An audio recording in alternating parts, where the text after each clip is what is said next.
প্রিয় দর্শক শ্রোতা, আমাদের 52তম কবিতা আসরে এখন কবিতা নিয়ে আসছেন আলহাজ সরওয়ার খান ডিগ্রি কলেজের সম্মানিত সহকারী অধ্যাপক, আমাদের সকলের শ্রদ্ধাভাজন স্যার জনাব গোলাম কিবরিয়া স্যার।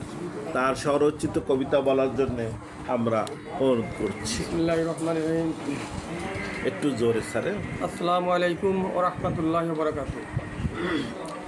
ধূমকেতুর কবিতা সন্ধ্যায় দূরে কিংবা কাছে বসে যারা আমাদেরকে শুনছেন সবাইকে একটা প্রীতি আর শুভেচ্ছা জানিয়ে শুরু করছি আজকে কবিতা আসরের 52তম আসর। আমার কবিতার নাম অসঙ্গতি। সুশাসনের জন্য প্রয়োজন সুনির্দিষ্ট নিয়ম। আমরা নিয়ম মানতে অভ্যস্ত, কিন্তু সেই নিয়ম যদি গরমেলে হয় তা আমাদের ভাবাই বই কি। এমনই কিছু গোলমেলে বিষয় নিয়ে আজকে আমার স্বরচিত কবিতা অসঙ্গতি। কবিতাটি লিখেছিলাম 2025 সালে। এক আজব দেশ, অনিয়মে চলছে বেশ, কোনটা রেখে কোনটা বলি, সবখানেতে অসঙ্গতি। শিক্ষা বোর্ডের ভ্রান্ত আইন, সনদ সংশোধনে হবে ফাইন। ভুল করেছে কেরানি, আমরা হলাম হয়রানি। পরীক্ষার্থীর ইমতিহানে ফেল এলো ফলাফলে, খাতা চ্যালেঞ্জে টাকা গেল, অবশেষে A+ এলো। একের দোষে অন্যের সাজা, ভাবতে লাগে ভীষণ মজা। রাজনীতির ওই মায়ের পাচে দেশটা গেল রসাতলে।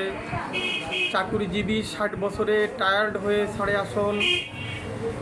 নেতা নেত্রী বৃদ্ধ হলেও রিটায়ার্ড হয় না আমরণ। ট্রেনিং নাকি অতি জরুরি, শানিত হয় কাজের মান। দেশ শাসনে ট্রেনিং লাগে না, থাকলে জানা মিথ্যা ভাষণ। রাজনীতিকদের ঐক্য নাই, আছে কেবল বিভেদ। কারো অন্তর নোংরায় ভরা, কারো আবার সফেদ। কেউ রাজাকার, কেউ স্বৈরাচার, কেউ ভোটচোর, কারো বা নাম জঙ্গি। আমরা হলাম আমজনতা, ওদের হাতে বন্দি। বিচার বিভাগ চলছে বেশ, পালন করে রাজ আদেশ। মুখে মুখে আইনের শাসন, বাস্তবে নেই তার প্রতিফলন। বিচারপতি বিচারের রায়ে কারো বা দেন ফাঁসি। রাষ্ট্রপতির ক্ষমা পেয়ে হাসেন বিজয় হাসি। পাপ করেছ যার সাথে, ক্ষমার চাবি তাই হাতে। রাষ্ট্রপতির ক্ষমার বিধান, সায় দেয়নি আল কোরআন। ধন্যবাদ সবাইকে।